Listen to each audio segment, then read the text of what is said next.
Alright, so the first trailer for the new Super Smash Bros. Is out, and man am I pumped. Mega Man, pachoo pachoo!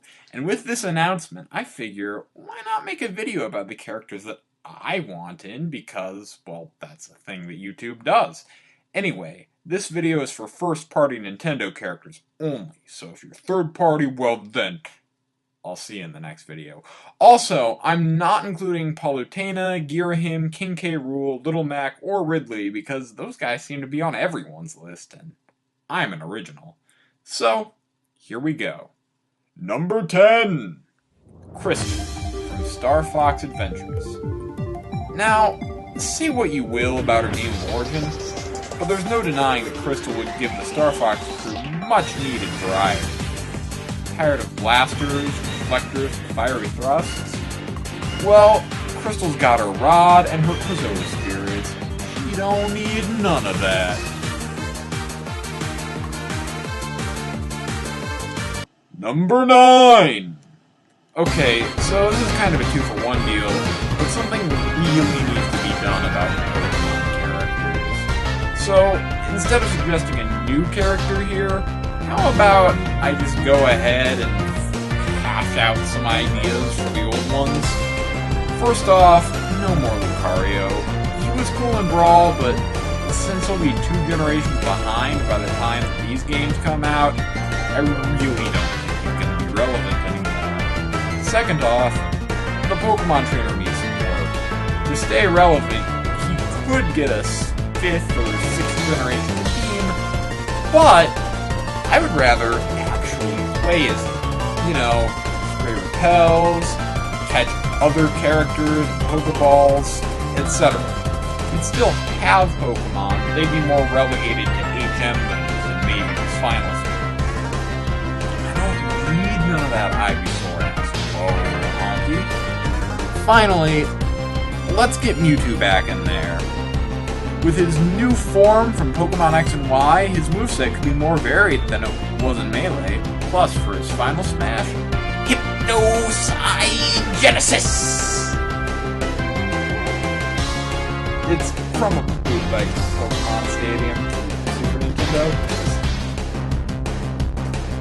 Look it up. Number 8! Holy crap, is that me in the roster? No, that's me in the roster.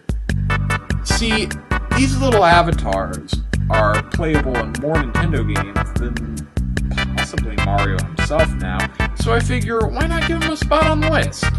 Now, just because they have your face on them doesn't mean they'll have your moves. To keep things simple, they should have moves inspired by the Wii series, you know, Wii Sports, Wii Play, and yes, even Wii Music.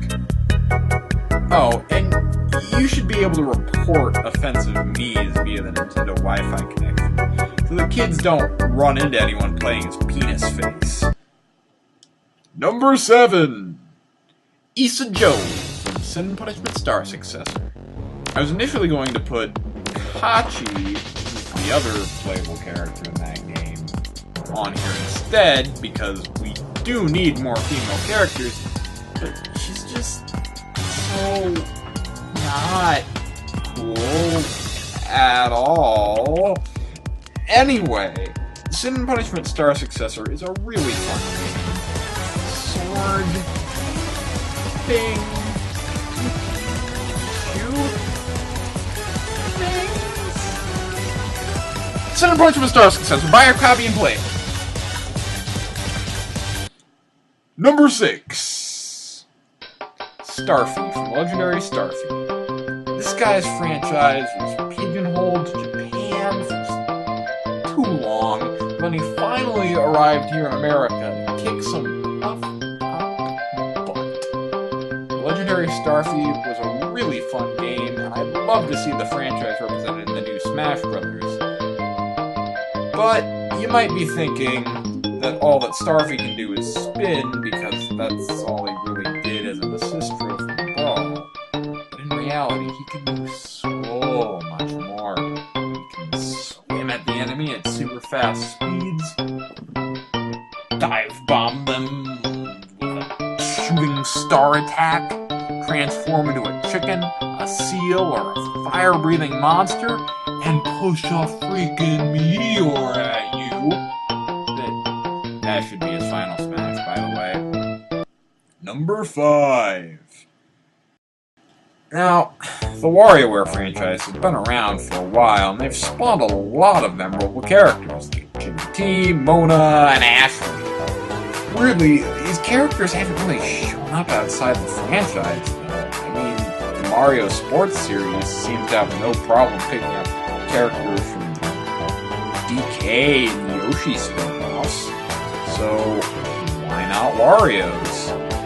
So, to fix this problem, I propose that one of them be in the next Smash Brothers. Any one of them would work, really. Jimmy could use disco moves, Ashley could use magic, but I think that 9-Volt would work best. Why? Well, it's simple, really. All of 9-Volt's microgames are based around other Nintendo games, so if he got it, he could tackle various power-ups and peripherals throughout Nintendo history, making him the ultimate Nintendo fan service character in a video game that's pretty much the ultimate Nintendo fan service anyway. Nintendoception! I should not make that joke. Been done. Number 4! Kirby's Epic Yarn. I like the series. I like the game. I want a character from that series, and from that game, to be in the next Smash Brothers. So, who do I choose? How about the guy who was supposed to be the main character, but then Nintendo was like, it could be a Kirby game, you know, and then relegated him to second player. So yeah, Prince Fluff. He can turn into a dolphin, a weight, a note, a train, a saucer, a tank bot, and all sorts of other weird stuff. Now, some people might wonder, why include Prince Fluff? Why not just include Yarn Kirby? Well, think about it, you dingus. If Prince Fluff is included, Kirby can eat him and turn into Yarn Kirby. But if Yarn Kirby is included, what's Kirby supposed to turn into when he eats him? Kirby in a knitted hat? Yeah, no thanks. I'll skip out on that. Number 3. Pulseman from Pulseman. Fun fact. Did you know that Game Freak, the company that makes Pokemon, made Japan-exclusive games for the Sega Genesis before Pokemon was even a thing? And did you know you can get one of those games for $9 on the Wii Virtual Console and it's a lot of fun? Well, that's a thing. And oh, darn it, people should know about it. How should they know about it, you ask?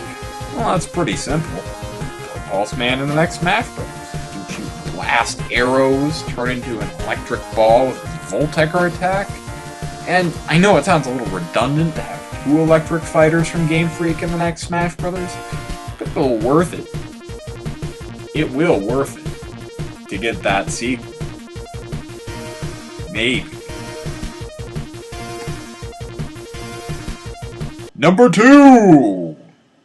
Toad from Super Mario Bros.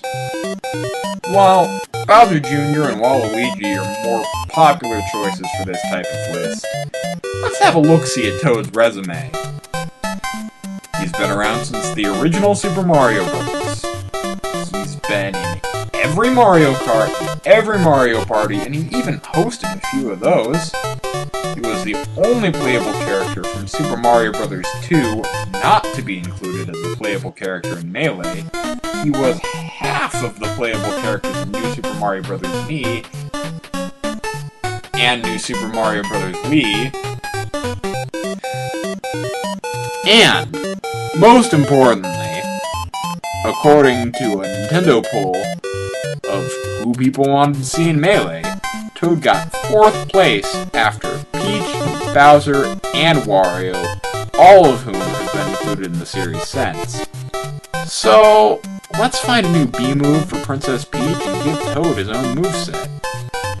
Since he's heading up all those Toad houses for so many years, it shouldn't be hard to find power-ups for him to use. Plus, he can hit a dice block and drive a cart. Bada bing, bada boom, we got ourselves a moveset. But Toad isn't actually my #1 pick from Mario series here. No. That honor belongs to #1. Paper Mario. This guy has starred in 4 games of his own, 2 of which were outright fantastic, 1 of which was great, and let's not talk about his sticker story.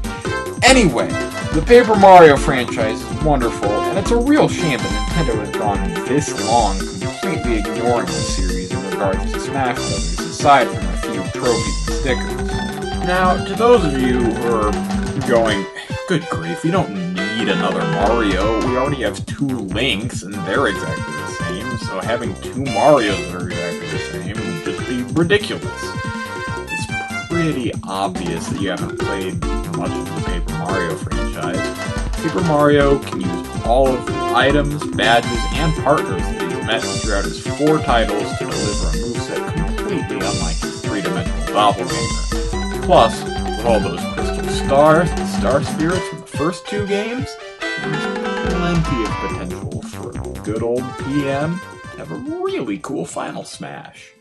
Art attack, mother ducker! Well, what do you think? Agree, disagree? Post your grump or not so grump comments below.